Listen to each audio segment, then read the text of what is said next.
दामाद की सास पार्ट 2। अब तक आपने सुना कि कावेरी जी अपनी तीनों बेटियों ईशा, मोहिनी और सुहाना की शादी 3 घर जमाई लड़कों के साथ करवा देती है। उन्हें लगता है कि ये लड़के शायद घर का कामकाज संभाल लेंगे, लेकिन उनके तीनों घर जमाई बहुत आलसी थे। वो नौकरी भी नहीं करते थे और बाहर का काम भी नहीं। कावेरी जी ने अपनी बेटियों से कहा कि वो प्रेगनेंसी का बहाना बनाकर अपने पतियों को सबक सिखाए। अब सुनिए आगे। मम्मी, आपने जैसा कहा था हमने वैसा ही किया, लेकिन देखिए ना, विवेक का हाल तो वैसा का वैसा ही है। घर में ना सुबह का नाश्ता बनता है और ना खाना। नौकरी पर जाने की बात करूं तो खाने को दौड़ते हैं मुझे। हाँ मम्मी, मैंने भी सुमित को कितनी बार कहा कि अगर नौकरी नहीं करनी तो कोई छोटी सी दुकान ही खोल लो। घर का खर्चा कैसे चलेगा? देखो दोपहर के 12 बजने आए और जनाब अभी तक सो रहे हैं। हाँ मम्मी, ईशा और सुहाना ठीक कहती हैं। अविनाश का भी यही हाल है। जब मैंने अपनी प्रेगनेंसी के बारे में कहा तो मुझसे कहने लगा, अरे दूसरी लड़कियां तो 9-9 महीने तक नौकरी करती है, बस डिलीवरी के टाइम छुट्टी लेती है। मोहिनी, तुम भी नौकरी करो। अब मुझे कहाँ नौकरी मिलेगी? मम्मी बताओ अब मैं क्या करूँ? हे भगवान, क्या सोचकर घर जमाई दामाद लाई थी मैं कि मेरी बेटियां मेरे पास रहेंगी और खुश रहेंगी, लेकिन इन आलसी दामादों ने तो हमारी जिंदगी को भी प्रॉब्लम में डाल दिया है। मैं तो कहती हूँ मम्मी, हम लोग वापस अपनी जॉब पर जाना शुरू कर देते हैं। बता देते हैं इन लोगों को कि हमने प्रेगनेंसी का बहाना किया है। नहीं नहीं बेटा, ऐसी गलती भी मत करना। अगर तुमने ऐसा किया तो इन तीनों की आदत और खराब हो जाएगी। अरे आज नहीं तो कल कभी तो तुम प्रेग्नेंट होगी, तब वापस यही प्रॉब्लम आएगी। तब क्या करोगी तुम तीनों? हाँ मम्मी, आपकी बात तो बिल्कुल सही है। इन लोगों को तो सुधारना ही पड़ेगा। लेकिन कैसे? अपने बच्चों के आने की खबर सुनकर भी इन लोगों पर कोई असर नहीं हो रहा।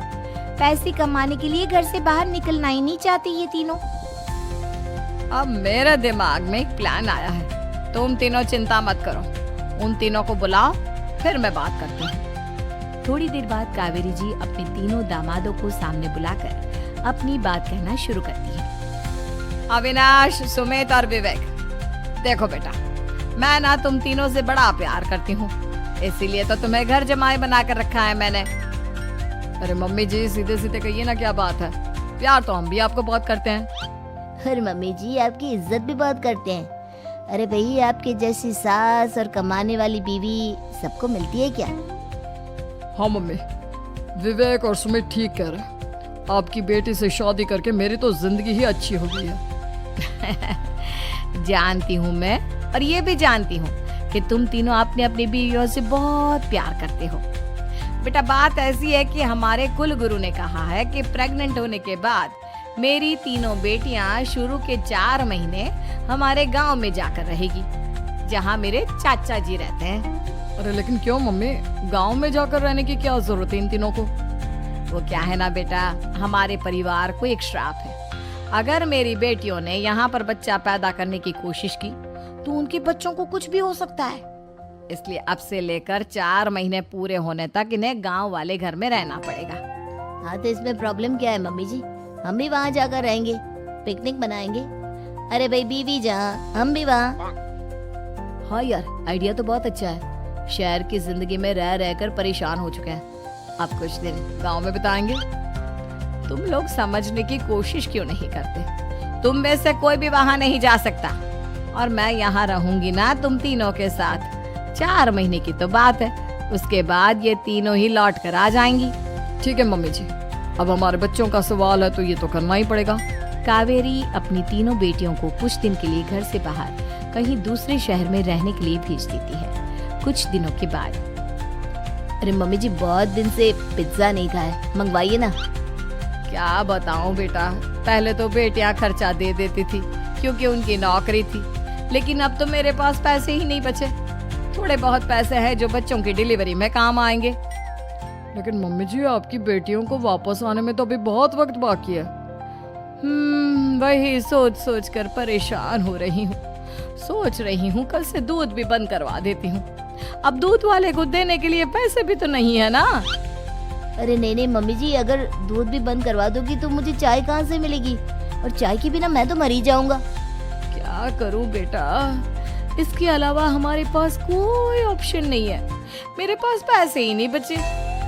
इस तरह कावेरी जी धीरे धीरे अपने तीनों दामादों को पैसे देना बंद कर देती है और घर में खाने पीने की चीजें लाना भी बंद कर देती है। अब वो तीनों बुरी तरह से परेशान होने लगे थे और इसलिए एक दिन तीनों प्लान करके घर से बाहर निकलते हैं और बाजार में जाने के बाद यार अच्छा खाना खाए हुए कितने दिन हो गए, पता नहीं कब अच्छा खाना मिलेगा।